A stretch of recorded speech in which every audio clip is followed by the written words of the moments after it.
um, uh, in honor of Obi-Wan. You got some really cool stuff in there, and but that was so neat to hear that and that perspective. I love that about seeing that, and when you're a kid like me, and but then getting all this backstory to it and making that more meaningful. That was really neat to hear that from you, buddy. No, thank you. It's and that's why we're doing this. So not only as you find out, we're learning more stuff about each other. We've been podcasting together for years and friends for years, and hopefully this gives you more insight into us as well. Um, let's jump into some more questions here. Let's take a look here. Um, I pretty much let's start with one and go down the list. What is your jam? Original trilogy, prequel trilogy, or sequel trilogy? David? Yeah, no, for me, it's pretty easy. It's original trilogy. I am old enough to, um, I was old enough to be able to see all of the originals in the theater when they originally came out. I was 8 years old in 1977, and Star Wars is still the original Episode 4 is still the only movie I've seen in the theaters double digits. I saw it 10 times in the theater. Just fell in love with it then. It started everything for me, and went from there. Empire Strikes Back. You hear people talk about that. Many argue that's their favorite of all time. And then it was so exciting in 1983, May of '83. I was there opening night for Return of the Jedi. I thought that was it. Thought that was the end, and just absolutely loved that movie. Was so nervous going into it, what would happen, and so on and so forth. Didn't know if Vader was lying or not about being Luke's dad, but that's it. Not that I don't. I really enjoy the prequel trilogy. I'm enjoying that more with time, and obviously, really enjoyed the sequel trilogy too.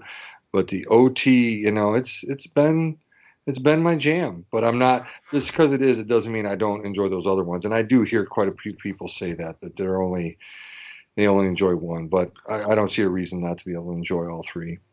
Absolutely. I understand. I'm actually on the same page as you. Original trilogy is my cup of tea. I love the original trilogy. It's what got me into Star Wars to begin with. I remember as a kid putting the VHS tape in the VCR. And if you youngins don't know what a VCR VHS tape is, Google it, because we didn't have Google back then either. But God, I just aged myself. Anyhow, Yes, quite a bit right there. wow, I just feel really old all of a sudden.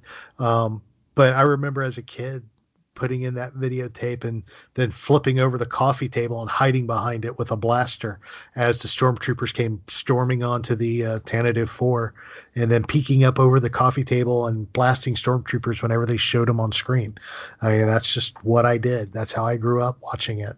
So, original trilogy is my favorite there. Let's take a look here. Um, doo-doo-doo. What made you become a fan of Star Wars? Well, you want to do that, or you want me to do that one? Which I'm looking at the number. What number is that? Which Number 9. number 9? Oh, right there. Yes. What made you become a fan of Star Wars? Yeah. I'm ready on that one. Go right ahead.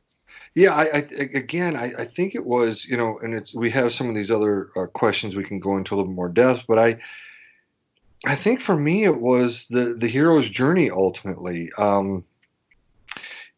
Thinking about again being 8 years old and being impressionable, and just watching that last scene or one of the last scenes where Luke is going down the trench, and you hear Obi-Wan talk to him, and he says, "Luke, use the Force," and that was so powerful to see him do that. And they say Luke's turned off his targeting computer, and you see Leia and 3PO watching this whole thing, and he makes the shot, with the help of a friend, with Han and Chewie. And but I think that, looking, and again, Luke being my favorite character, him being the hero, the good guys beating the bad guys, and and just the mythology behind that, meaning that, beating the bad guys is more than just numbers. It's more than just technology, right? That's something that you see Lucas do throughout Star Wars, and obviously in Return of the Jedi, seeing nature and I don't know, organic organisms defeating the evil empire, the mechanical empire. But you see Luke doing that when he turns off that targeting computer. He really ties into the Force, and that was so powerful for me. And just I was like, oh my gosh, I love this, and it's probably why I went back 9 more times to see it in the theater, because there was no Disney Plus, and no VHS for it to be on yet either. So that just pulled me in, that hero's journey, right, by Joseph Campbell, and seeing Luke do that, and seeing good win over evil, and I was in, and I was a fan, and I've been a fan ever since. Very cool. Very cool. What turned me into what made me become a fan?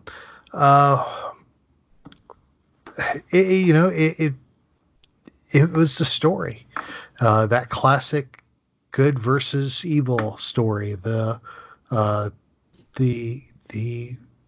hope of things getting better, the mythology of it.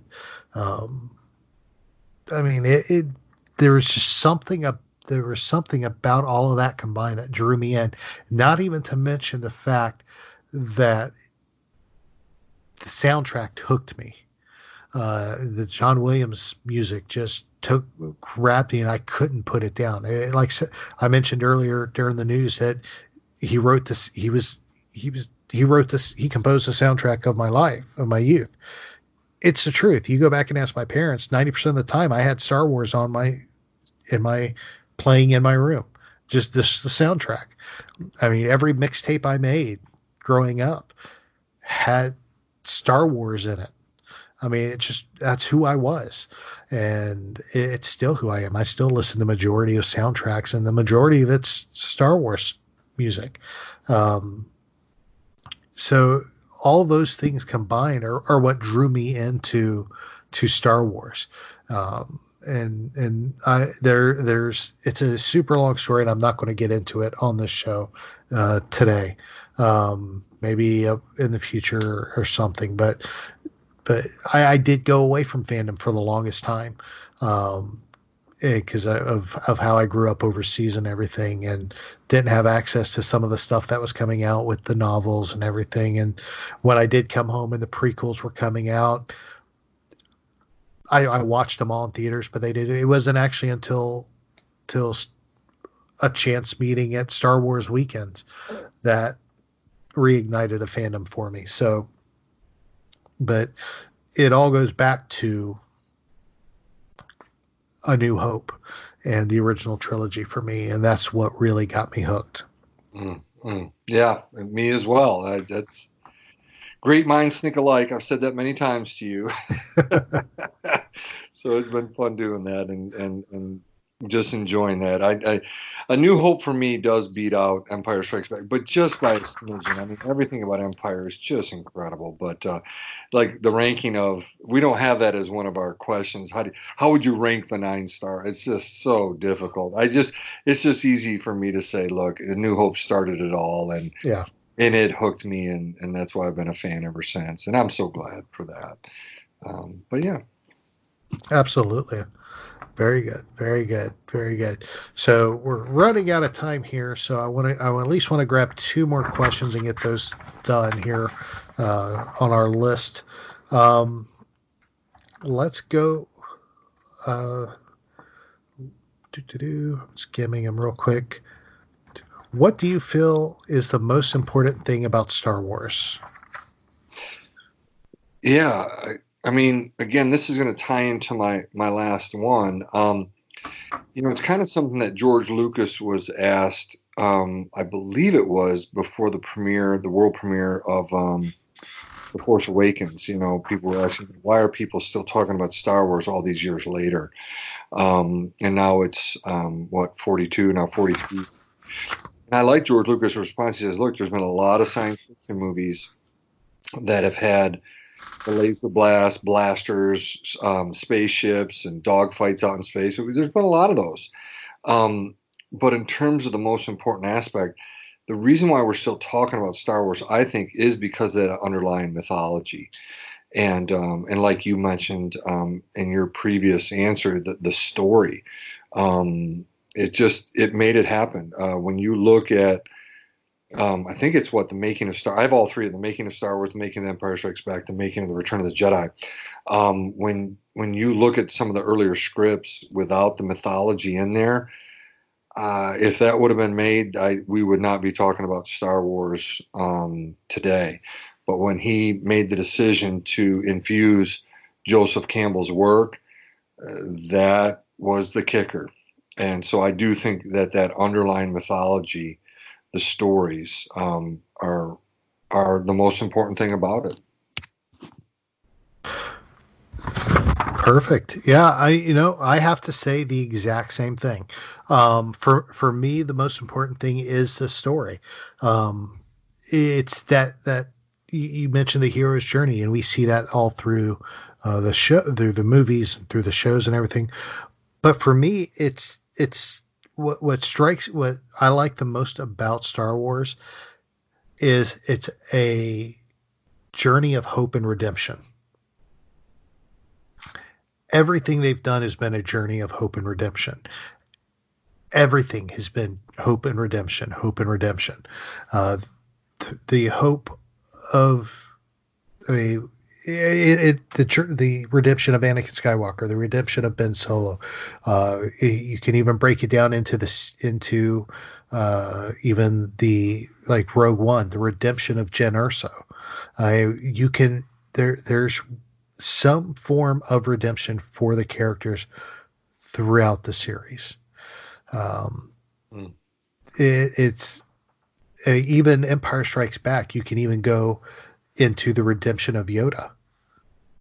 Yoda, what's the last time until Empire Strikes Back? Before Empire Strikes Back, it's Revenge of the Sith is the last time we see him show up, and that is in failure. He departs Coruscant as failing to kill the Emperor, and leaving the galaxy in darkness. He failed, and his redemption is in the training of Luke Skywalker.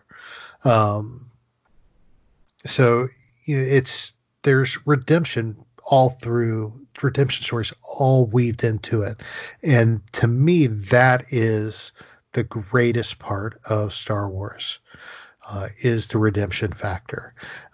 Even The Mandalorian is dealing with the redemption factor. We're dealing with the redemption of the Mando. He did his job. He turned over the child. He knew he did wrong, so he goes back, rescues a child, and now he's on the run for it. This is his redemption story. Redemption is just so woven into the fabric of Star Wars. You can't have a Star Wars story without a redemption story in it. And to me that is the most important thing in Star Wars is the hope of redemption. Isn't the 7th episode of Mandalorian the Reckoning, and then the final episode of season 1, 8th one is redemption? Mm-hmm. Yeah. Absolutely, it is, and it ties right into that hero's journey that you brought up. But that hero's journey is a redemption journey, and I love the redemption there. All right, I lied. We're going to do two more questions now because we need to lighten the mood a little bit. Who's the best pilot, Han, Hera, or Poe? Oh my gosh, the unanswerable question. Okay, I'm going to just very quick. Oh no, it's answerable. Oh my gosh. Okay. Controversy. Quite answerable. I know who you're going to be. I got to go with Han. Okay, why? Well, I think, again, just seeing what he can do with the Millennium Falcon, Um, I think going through the asteroid field and all the other adventures we haven't even seen.